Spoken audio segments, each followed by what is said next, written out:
আসসালামু আলাইকুম রহমতুল্লাহি ওয়া বারাকাতুহু। সম্মানিত দর্শক শ্রোতা, আমার এই ভিডিওটি যে যেখান থেকে দেখছেন সকলকে আন্তরিক শুভেচ্ছা এবং অভিনন্দন। সেই সাথে সকলকে জানাই পবিত্র ঈদ উল আজহার অগ্রিম শুভেচ্ছা, ঈদ মুবারক। সম্মানিত দর্শক শ্রোতা, জিলহজ মাসের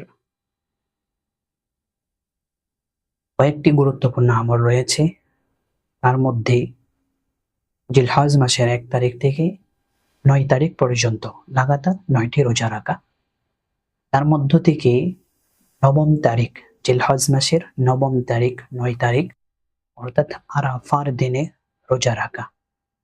রোজা সম্পর্কে বিভিন্ন হাদিসের মধ্যে অনেক ফজিলত রয়েছে, আর এই রোজাগুলির মধ্যে সবথেকে গুরুত্বপূর্ণ এবং ফজিলতপূর্ণ রোজা হচ্ছে আরাফার দিনের রোজা।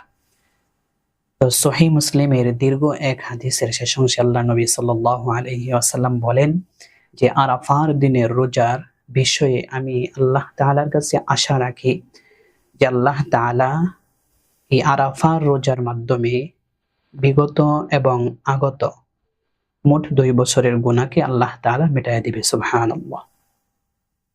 এবং সুনানে আবু ইয়ালার আরেক হাদিসের মধ্যে আছে, হযরত সাহাল বিন সাদ রাদিয়াল্লাহু আনহু থেকে বর্ণিত, আল্লাহর নবী সাল্লাল্লাহু আলাইহি ওয়াসাল্লাম বলেন যে কোনো ব্যক্তি যদি আরাফার দিনে রোজা রাখে, অর্থাৎ জিলহজের 9 তারিখ রোজা রাখে, তাহলে আল্লাহ তাআলা তার 2 বছরের গুনাহকে আল্লাহ তাআলা মিটাইয়া দিবে, সুবহানাল্লাহ।